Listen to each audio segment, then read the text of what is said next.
in your course, as you mentioned, you taught how to make the good experiences last longer, how to focus on the good experiences in our lives. How is that different for people who say there's been a lot of, think positive, if you think that you will win the lottery, then you will win the lottery, all of that positive thinking. How is it different from that or from optimism? So on one hand, you've got the positive thinking by just making positive thoughts in your mind. Another, you've got the optimistic attitude. And then the third, potentially, is what you're talking about just noticing the good experiences. So can you talk a little bit about the difference between them? Sure. Well, let's see a couple things. So first, there's actually a ton of research on how the brain learns. In other words, how the brain is changed for the worse in terms of the negativity bias, or the better in terms of the internalization of beneficial experiences and using beneficial experiences to develop inner strengths of various kinds.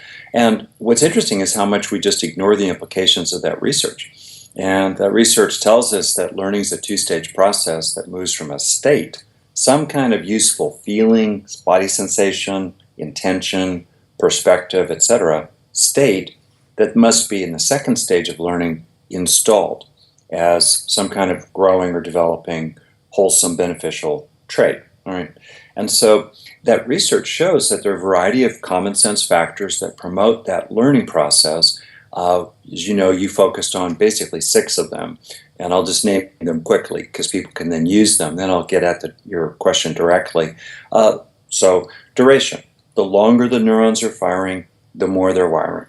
2, intensity. The more intense an experience is, the more it will tend to be registered.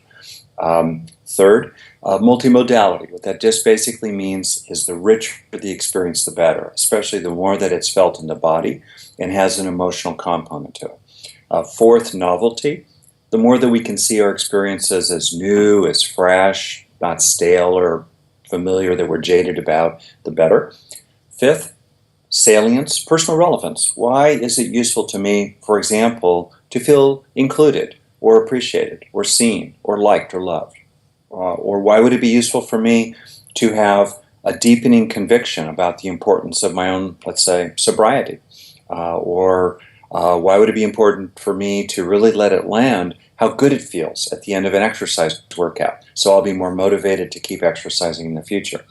And then the 6th factor is to basically intend and sense that the experience is really sinking in to prime or sensitize the memory-making processes in the brain. Okay? Those are the, and a person doesn't need to do all 6. Usually in everyday life, I boil it down to have it, enjoy it. In other words, have the experience in the first place, get the state going, and then enjoy it. Take the extra dozen or 2 dozen seconds to just really stay with it and experience what's useful about it. That will tend to steepen the learning curve.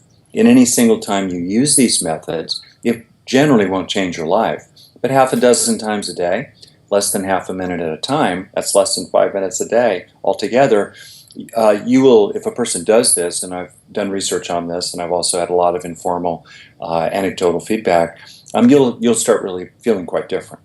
Okay, so in that context then, is this looking on the bright side, or positive, the power of positive thinking? And I would say in many ways, no. What I mean by that is, first of all, I'm speaking mainly of experiences we're already having. We're already having a moment of friendliness with the guy at the deli or the coffee shop who makes your latte this super special way, or a moment of comfort with the dog in our lap, the cat in our lap, or a child running up and saying, "I love you, Grandma, I love you, Granny." It's already happening, right? Maybe we experience a kind of toughness or determination or grit inside ourselves. The beneficial experience is already occurring. My point is, don't waste it. At least a few times a day, help it land. Don't let that money run through your fingers. Don't leave that money on the table. Put it in the bank, right? At least a few times a day. 1. 2, I don't believe in positive thinking in the sense of only focusing on the positive tiles in the mosaic of reality. I want to do realistic thinking. I want to see the whole mosaic. That said, we tend to be biased, even in a difficult life, to over-focus on the negative tiles and under-focus on the positive ones. And for me, it's really about standing in truth. And if we stand in truth, most people, most minutes of most days will say that most of the tiles in their personal mosaic of reality are either neutral or positive. And we're not trying to deny or diminish the negative ones. Sometimes you just have to be with the negative, right? You just have to stay with it. But if we want to have resources inside ourselves that can help us deal with the negative, we need to internalize positive experiences. And to internalize positive experiences, to grow inner strengths of various kinds, we need to have those positive experiences in the first place. So that's the larger frame in which I think about this. And maybe to finish on this point, I think of this honestly as the essence, what I'm talking about here, as the essence of both autonomy and self-reliance.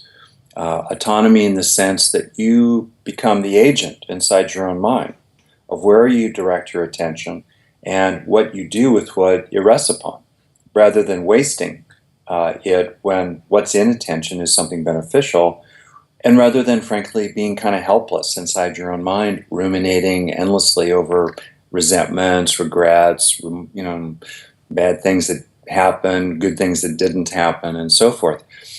So you become in charge of your own general process of brain change. The brain is constantly changing, and as the brain changes, we change. Right? You feel better or worse over time.